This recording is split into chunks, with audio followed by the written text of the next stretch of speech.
What's up, everyone? How you guys doing? And today we'll be looking at the latest cycle of the Spiral Abyss. The latest one has been known to be a little bit anti-hydro, but we will look at it and look at some of the team comps that I've used in my run and some of the mechanics and some of the enemies that you will be facing in the current floor 12.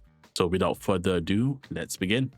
Okay, so let's talk about the Abyssal Moon Blessings first. This one basically will trigger a cryo-related reaction like a melt, swirl, crystallize, or superconduct. You will trigger a shockwave once every 4 seconds, and then the leyline disorders. First half we have elemental skill geo damage, and second half we have cryo damage. We all know that Escoffier is cryo and should be coming in 5.6, and with this Abyss cycle going into the beginning of that new patch, we can assume that she's going to be pretty good for the second half as well. And then for the first half, I guess this means a Navia rerun, most likely. Now, going into the enemy list for floor 12, we can see that there's a big anti-hydro agenda, especially for the first half, because Chamber 1, Chamber 3 enemies are immune to hydro. For Chamber 3, even for the second half for Chamber 3, the enemy do have increased hydro resistance, but that also means that you could probably brute force it, but it will not clear as fast. Now, going through the enemy list, we have on the first half of Chamber 1, the Hydro Topper. On the second half, we have an Electrolector plus the Pulsey Horse. For Chamber 2, the Source Automaton is back for the first half. And for the second half, we have the Specialist Mech from Fontaine, followed by the Fluid Avatar of Lava and the Thundering Wyop. For Chamber 3, we do have on the first half 2 Hydro Mimic Balls, followed by 2 Water Phantasms. So obviously they wall against characters like Neuvillette and Warlani. And then for the second half, we have the Shuanwen Beast, 2 of them, followed by the Baptismal Wishap, and then the Consecrated Beast, which is the Crocodile. So yeah, that is the enemy list. All right, so let's run through the teams that I use. We have Navia, Furina, Shilonen, and Fisher. Quite surprising for most people watching this to see Furina, even though she gets walled in 2 of the 3 chambers. That being said, I really wanted the damage bonus because I'm using Bennett on the second half. And so for the second half, we have Arlecchino with him, together with Sitlali and Kazuha. Alright, so we're going to look at some of the footage from the Twitch live stream of these attacks, and I'm going to talk through some of the enemies and some of the strategies going forward. That being said, if you would like to check me out live on Twitch, where I do these attacks, do check the link in the description below. And so yeah, let's get started. Alright, so for the first half of Chamber 1, we have the Hydro Topper, who is pretty strong and pretty tanky. He's also immune to Hydro. That being said, he always carries the Hydro aura on him, which means that you could also activate reactions very, very easily. Do note that because his stats are all Hydro and he does a lot of damage, if you were to have like Bennett on team 1, and if you were to absorb the Pyro aura from the burst, whenever he hits you, he's going to he's going to vaporize, which actually does a pretty decent amount of damage on top of his already strong attacks, which means that he is going to hit hard and he might KO you, especially without a shield. That being said, over here we have Navia, and you can see we're taking a decent amount of damage, but because of Shilonen, she is doing a decent amount of healing. So yeah, it's basically about attacking. Now I'm going to go back and look at some of the one main mechanic that he has, which is that he will summon some mini Topers on the field as well. And what these mini Topers do is that if he absorbs them, he gets additional Hydro right over here, right? You want to actually kill them off because he'll be able to absorb them and then deal additional, not really deal, but he will have higher resistances, which means that he will be harder to kill. So just a mindful note for players who are going into him, right? You don't want to make it harder because he is already hitting so hard that you just don't want him to be a wall as you try to clear him off. That being said, just be constant in your attacks and also be able to activate the many reactions that you can proc off him, right? Over here, Nev is a great choice because of the 75% bonus on top of Furina's damage bonus from her burst.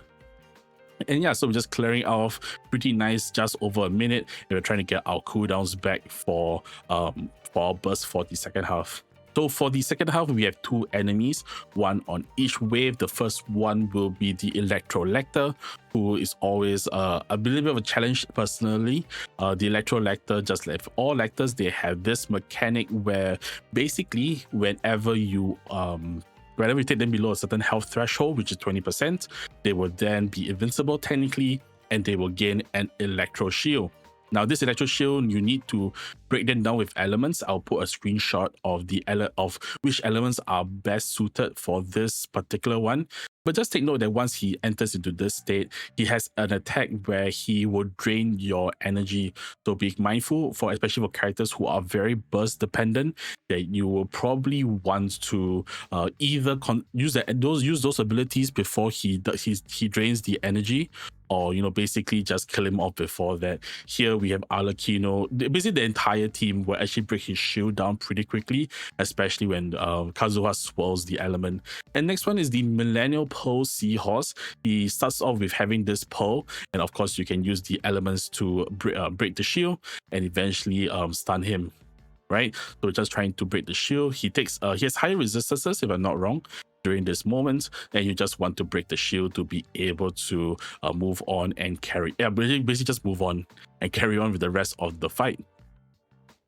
All right, and you can see right here, he gets a little bit stunned. This is where we go a little bit ham on him.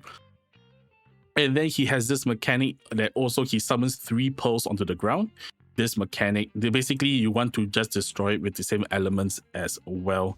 So Pyro is really good here as Pyro, Dendro, and Cryo is very good at destroying his pearls. We actually don't get to this point because Arlecchino is just that good. But yeah, for those of you who go through it, when he summons the 3 pearls, you will want to break them with the same elements that you broke the first pearl. Alright, so for Chamber 2 first half, we have the Source Automaton as the one sole enemy. This is the infamous enemy from the Last Abyss, where most people think that, oh, you need Netland mechanics, but you technically don't. You could obviously use characters like Kazuha, Zhongli, Wanderer to actually access the pillars, or even characters that can jump, for example, like Shen Yun. They do that very well, but you really want to find a way to traverse that mechanic. Now, going through with the fight, he starts off with higher resistances until you actually deal with the pillar mechanic that we'll talk about later. The reason why you might want to bring Netland characters is because whenever you use Night Soul attacks on him, he actually fills up the phlogiston bar below his health a lot faster, which means that he actually will be able to enter into the state where he summons the 2 pillars. And that's actually good because that lowers his resistances, which means that you will be able to do more damage at a much faster rate. So as you can see, we're just constantly attacking, and then he will do this like teleport dash thing that you see right now, and then he will summon the 2 pillars. In this case, I've used a Shilonen, but in my last video for the Last Abyss, I've always shown you how I managed to use Al-Haytham to teleport up and destroy the pillars. That being said, right, once we break them, he gets lower resistances, and we can just do bigger damage from this point onwards. And then from here, we just constantly barraging him until he recovers. And generally, you can do this before the second, before he triggers it the second time, as you can see right over here. But depending on your team comps, especially you're running 4 stars with lesser damage, you may have to go through the second phase of his mechanic. That being said, we did that pretty nice under the 1 minute 30 second mark. So this is the second half, which is split into 3. This has 3 enemies. Oh, I'm just collecting the crystals. So this has 3 enemies. The first one starts off with the Mag from Fontaine. Just deal with it. You can obviously bring in Usia characters to deal with this, but generally not really needed, because it's just a way to stun them. You can see we deal with that very easily. Now, the Fluid Avatar of Lava has a very high resistance to Pyro. So unless you have a reaction like Melt in this case, I wouldn't really recommend it for most players. But as I mentioned, because we are melting, we're doing decent amount of damage, as well as the true damage shockwave. We're actually abusing that pretty well, and we're just doing decent damage even though there's the high resistance. And of course, because Arlecchino is pretty strong by herself. You can see right over here, we're dealing with this very, very nicely, even though there's a very high resistance. And then comes the Wyop. I think before we carry on, the Wyop has a mechanic where after a while he will drain everyone's energy, but there's like a 3 to 4 second period where he doesn't, and this is where you can unleash like the skills, or the not the skills, but the burst of the characters that you want to use. You can see over here we use Bennett and Kazuha, which is really nice. We don't really need it from Arlecchino or Silali. And then he has this shield. It is not the same shield as the elemental shield like the Lectors have, but this shield is more like a HP shield that you have like on your traditional shielders. That being said, if you take too long, he'll be able to gain an elemental shield, just like the Lector, and you have to deal with it in the same way that the Lectors do. So yeah, you can see right over here, once you actually break the shield, everyone gets 90 energy, which is enough to fill everyone's to the max. And then we just go ham and take it out as we can, right? Going through all the motions, and then we're just doing a lot of damage because Arlecchino is melting together with the shockwave that does like 22k damage. So yeah, just pretty nice all around, and it's pretty quick as long as you understand the mechanics of the enemies. All right, so floor 12, chamber 3, first half. This is the one with hydro immune enemies again. The very first part, we have the boss. They actually have pretty low health, so you can actually take them out pretty quickly. If you're using a character like Navia, you actually want to try to hit both at the same time. So try and position yourself pretty nicely so you can hit both of them. There's some times where I did it, but then for that hit, unfortunately, I did not. So I should spend some more time for one more skill from Navia. And then comes the Phantasms, who are extremely tanky. They have a combined total of 6 million HP. So you have to get through them pretty it takes a while to get through them. As you see from here, it's like almost a minute of me fighting them. Electro Charge is actually pretty nice because they're two enemies. Obviously, they bounce around each other. And just like the Topa, if you bring Bennett here, just be careful because Bennett obviously gives you the Pyro Aura, and they are able to one-shot you if you are not careful. So yeah, you're just going through the motions and do some more massive attacks. As long as you keep yourself protected with shields or heals, it is going to be pretty nice. And as you can see with Navia, I'm trying to hit both of them and do decent damage to the two enemies. So yeah, just sustaining myself. Furina doesn't hit, but she's just giving damage bonus to Navia. And just because they also have the Hydro Aura, I'm able to crystallize pretty easily because of that, which fuels ammunition for Navia. So yeah, that is the first half. Like I said, as long as you position yourself to hit both enemies on both waves, there will actually be a big difference than if you're hitting one individually. All right, so this is the second half of Chamber 3. This is the one that has the 4 enemies, starting off with the Shenwen Beasts.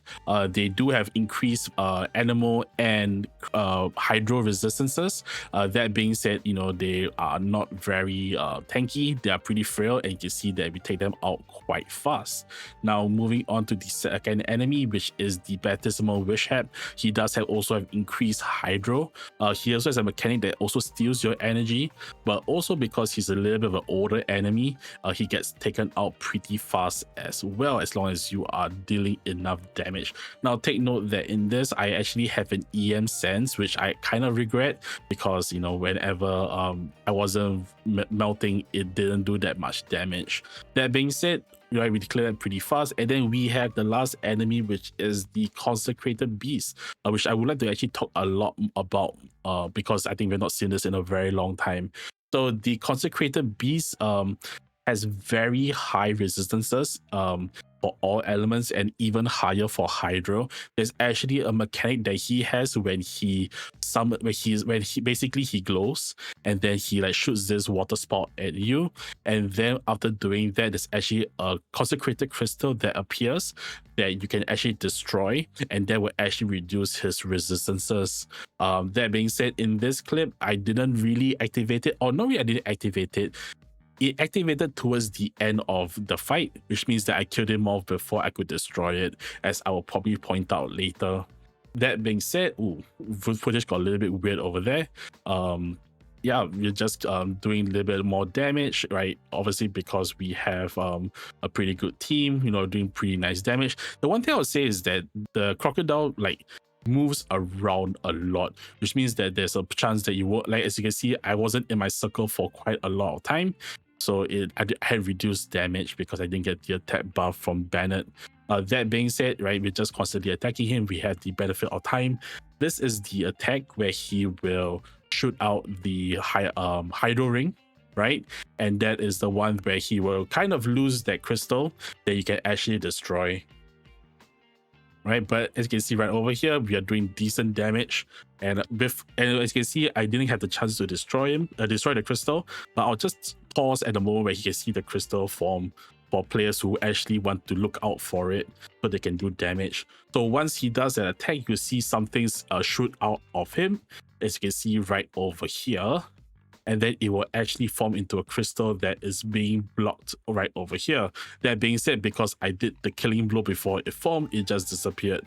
But yeah, for players who are having trouble and who really want to expose his weakness where he loses resistance when you destroy it, you can destroy it by either 6 hits or by 1 hydro hit, which can incentivize people to use hydro on the second half. That being said, like, I think 6 hits should be enough because you have, I think, 10 seconds to do it. So yeah. That being said, Arlecchino is obviously very strong for this showcase, and it did pretty well nonetheless. Alright, so that's the run. I'll play the original video from the live stream that talks about the pieces that I've used on my characters for this showcase. So yeah, we will I'll see you guys soon. Alrighty, so we have the builds for the characters. We have Shilunen. This is her stats: 183 ER, 2.9k defense on Favonius R5. Maxed out skill for the 36% shred. And then we have Cinder City. It's a lot of ER, a lot of crit, a lot of defense, and crit rate. Circlet to proc Favonius. And then we have Navia, 87198. She's on Serpent Spine, so she has a nighttime set. And then yep, pretty good. Just attack, crit, a little bit of ER. But I have a better sense, but I have no ER at all. So yeah, 9, 10, 7. So that's pretty dope. Farina is basically just there for the attack bonus, for damage bonus. Let's be real, this is the same Farina build that we always had. Yep. 110-10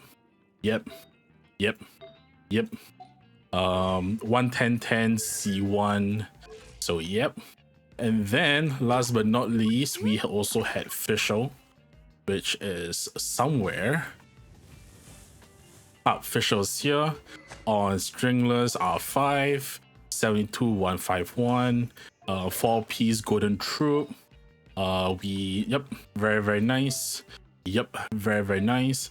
Yep, really nice. Yep, very nice. Very nice. Talents 112.9. Yeah, and that's for team 1. Team 2, we have the same Bennett build as always, but on Favonius instead. 4-piece Noblesse, just HP, crit, the standard stuff. 1612, C5, no C6 activated. Just a lot of ER and crit and HP. And then we have what's her name? Sitlali, right? Same Sitlali build as always, with her signature weapon, Cinder City as well. Yep. I could probably forego the ER and use double EM, but I digress. I think it's fine nonetheless. Yeah, C0199. We also have Kazuha, 6910. 182 ER on his signature weapon. We also have very nice. Yep, very nice. Very nice. 4-star, by the way, because I actually have no EM 5 cost 5-star. Yep, very nice. C0 as well. And last but not least, We have Arlecchino, right, on her signature, 68212. We have this we have the harmonic whimsy. Yep, very nice. Yep, very nice. I switched EM, but I think I should have just stuck with attack because just better subsets. Like EM is fine because I'm melting, but there's like yeah. Yep, very nice. Yep, very nice. So yeah, that's that. Yeah. All right, that's the end of this video. I think this abyss has been a little bit controversial because of the obvious anti-hydro agenda, and also because the source automaton is a little bit annoying to deal with if you don't have Netland characters. Yes, I did use Shilonen, but in the last abyss, I did not use her. I used Alhatem to teleport up, and probably for that showcase, I would probably have just used Zhongli. But you know what? I already did it in my last month during the video. I have already proven that I can do it. So you know what? I don't care. I don't care. But anyways, that being said, I really appreciate you guys coming in and watching the video. Like, share, thumbs up, subscribe, all that good YouTube stuff. And also do note once again that I stream live on Twitch, where this video, the most of the footage was recorded on. So yeah, come hang out, come check me out as we play not only Genshin but other games as well. And for those of you who are watching, thank you. Have a great day. Stay healthy, stay safe, be good to yourselves and the people around you. And I'll see you guys next time. Bye-bye.